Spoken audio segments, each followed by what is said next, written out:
تک آپ سیاست میں حصہ نہیں لیں گے تو آپ جمہوریت کو مضبوط نہیں کر سکتے، اور اگر جمہوریت مضبوط نہیں ہوگی تو ملک میں آمریت اور ڈکٹیٹرشپ اور چند اشخاص جو اپنی ذاتی مفادات کو سامنے رکھ کے فیصلے کرتے ہیں، ان فیصلوں سے آپ کو نپٹنا پڑے گا۔ یہ فیصلہ کرنے کے لیے کہ ہم نے کون سی جماعت میں جانا ہے، کچھ اصولوں کو سامنے رکھیں، نہ کہ اس بات کو کہ کون لیڈر پاپولر ہے۔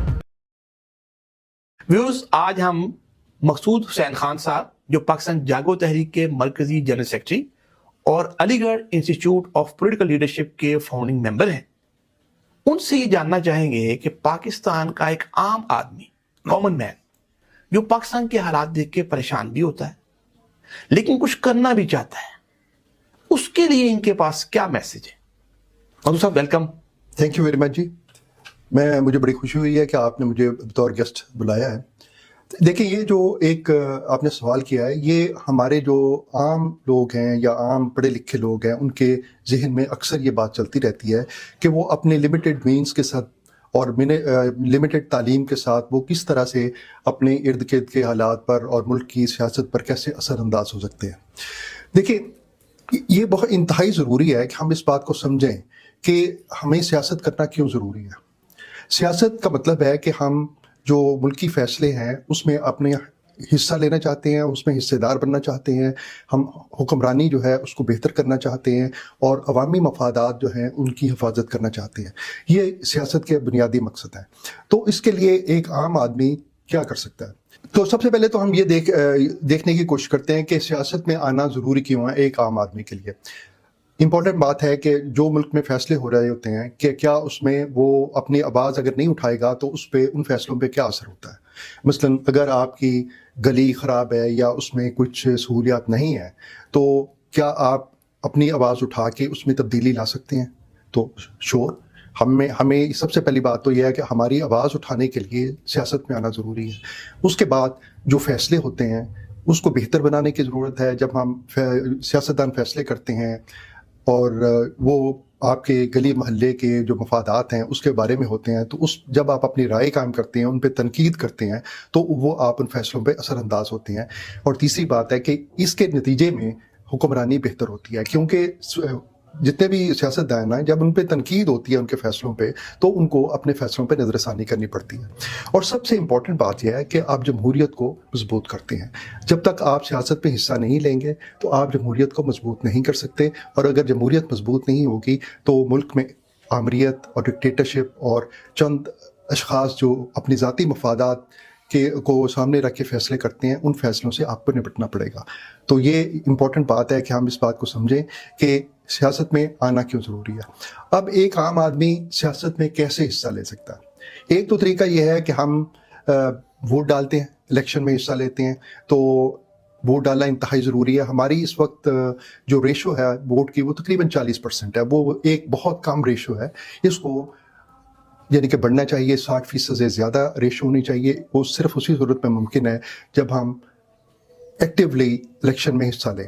اب الیکشن میں ووٹ ڈالنے کے لیے آپ نے یہ سوچنا ہے کہ وہ کون سے پوائنٹس ہیں جن کو سامنے رکھ کے آپ نے اپنے جو امیدوار ہے اس کا انتخاب کرنا ہے۔ تو وہ آپ کے جو سماجی مسائل ہیں اور سیاسی مسائل ہیں ان کو سامنے رکھ کے آپ نے فیصلے کرنے ہیں۔ اب ایک دفعہ آپ نے ووٹ دے دیا، آپ کا امیدوار اسمبلی میں پہنچ گیا، اب وہ آپ کے کام نہیں کرنا چاہتا یا آپ کے ساتھ اس کا کنیکشن ختم ہو گیا۔ اب کیا کرنا چاہیے؟ اب اس کو کنیکشن کو بہتر کرنے کے لیے آپ نے کسی سیاسی جماعت کو جوائن کرنا ہے۔ جب تک آپ سیاسی جماعت کو جوائن نہیں کرتے تو آپ اس جماعت کی جو پالیسیز ہیں اس پہ اثر انداز نہیں ہو سکتے۔ جب آپ سیاسی جماعت کو جوائن کرتے ہیں تو اس کی پالیسی پہ اثر انداز ہوتے ہیں، جس کے نتیجے میں آپ اس امیدوار کی پرفارمنس اسمبلی کے اندر جو ہوتی ہے اس پہ اثر انداز ہوتے ہیں۔ اسی طرح سیاست کا جو وہ حصہ جو مقامی آپ کی سیاست سے تعلق رکھتا ہے، مثلا یونین کونسل ہے یا تحصیل کونسل ہے یا ضلع کونسل ہے، اس کے بارے میں جو فیصلے ہوتے ہیں اس کے بارے میں اگر آپ کو اویئرنیس ہوگی، آپ ان سیاسی تنظیموں کے ساتھ یا سیاسی پارٹیوں کے ساتھ اس میں حصہ لیں گے اور اس میں بھرپور شرکت کریں گے تو آپ ان کے فیصلوں پر اثر انداز ہو سکتے ہیں۔ اس طرح سے ہم اپنی جو حکمرانی ہے اس کو بھی بہتر کر سکتے ہیں۔ اور امپورٹنٹ بات یہ ہے کہ ہماری اس وقت سیاست کو گندا کیوں کہا جاتا ہے؟ اس لیے کہ جب اچھے لوگ سیاست میں حصہ نہیں لیتے تو ظاہر ہے کسی نہ کسی نے تو آگے حصہ لینا ہے۔ تو وہ جو اپنے ذاتی مفاد کو آگے رکھتے ہیں، پھر وہ سیاست میں آتے ہیں، وہ پھر عوامی مفاد کو پشے پش ڈال دیتے ہیں اور اپنے ذاتی مفاد کو سامنے رکھ کے تمام فیصلے کرتے ہیں. قانون سازی بھی انہی چیزوں کو سامنے رکھ کے ہوتی ہے، اور اس طرح سے ہم وہ اپنی کھو دیتے ہیں، اپنی جو ویلفیئر کا ایک کانسیپٹ ہے سیاست میں اس کو کھو دیتے ہیں. مطلب اس میں ایک اہم سوال یہ پیدا ہوتا ہے کہ ہماری جو بڑی سیاسی پارٹیز ہیں، پارلیمانی پارٹیز ہیں، پی ایم ایل این ہے، پیپلز پارٹی ہے، پی ٹی آئی ہے، جے یو ایف ہے، جماعت اسلامی ہے، ایم کیو ایم ہے، بی این پی، بی اے پی، یہ جو بڑی 8-10 پارلیمانی پارٹیز ہیں، ایک عام آدمی کو اس میں سپیس نہیں ہے. ایک عام آدمی پھر ان پارٹیز کے علاوہ کیا کرے، کہاں جائے؟ دیکھیں یہ بڑا ایک امپورٹنٹ بات ہے کہ ہماری جتنی بھی اس وقت پاور میں پارٹیز ہیں، اس وقت میرا خیال ہے 13 جماعتیں جو قومی اسمبلی میں اور صوبائی اسمبلی میں جن کی ریپریزنٹیشن ہے، وہ سب کی سب کچھ ایسے لوگوں کے زیر اثر ہیں جو انتہائی امیر ہیں اور ایک اشرافیہ سے تعلق رکھتے ہیں.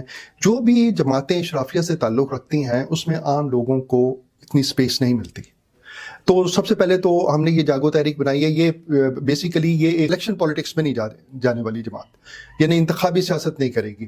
تو انتخابی سیاست، لیکن ہم اس میں پوری کوشش کرتے ہیں کہ جو ہمارے ساتھی آئیں ہمارے ساتھ، وہ ہمارے ساتھ مل کے بیٹھیں اور ہم ملکی جو سیاست ہے اس پہ بات بھی کریں، اور ملکی مسائل پہ، اور ہمارے جو وسائل ہیں، مسائل اور وسائل کی تقسیم، اس پہ ہم گہری نظر سے سوچیں بھی اور اس پہ بات بھی کریں. تو اس پہ ایک ٹریننگ مل جاتی ہے اور آپ کو ایک فیصلہ کرنے میں آسانی ہو جاتی ہے کہ آپ نے آئندہ کس جماعت کے ساتھ کام کرنا ہے. امپورٹنٹ بات یہ ہے کہ ہم یہ فیصلہ کرنے کے لیے کہ ہم نے کون سی جماعت میں جانا ہے، کچھ اصولوں کو سامنے رکھیں، نہ کہ اس بات کو کہ کون لیڈر پاپولر ہے، اور وہ پاپولر لیڈر کی بجائے ہم کچھ اصولوں کو سامنے رکھ کے اگر جماعت کو جوائن کریں گے تو ہم اپنے مقاصد کو بہتر طریقے سے سمجھ بھی سکتے ہیں اور اس میں کوئی کردار بھی ادا کر سکتے ہیں. بہت شکریہ مسعود صاحب. ویورز، آج ہم نے آپ کے سامنے جو میسج کنوے کیا وہ یہ کیا کہ ایک عام پاکستانی جو پاکستان کے مسائل کے بارے میں فکر مند رہتا ہے اور کچھ کرنا بھی چاہتا ہے، وہ پاکستان جاگو تحریک جو کہ ایک اویئرنیس موومنٹ ہے، بیداری کی موومنٹ ہے، اور علی گڑھ انسٹیٹیوٹ آف پولیٹیکل لیڈرشپ، جس کا مقصد لیڈرشپ تیار کرنا ہے، ٹرین کرنا ہے، نوجوانوں کو پاکستان کے پولیٹیکل سسٹم میں لانا اور پھر ملک کے لیے، عوام کے لیے اچھی پالیسیز بنانا. اس پہ بات کی. امید ہے آپ لوگ محض پریشان ہونے کے سوائے بجائے آپ جاگو تحریک اور علی گڑھ انسٹیٹیوٹ کا حصہ بنیں گے اور پاکستان کی بہتری میں بذریعہ سیاست کردار ادا کریں گے. Thank you.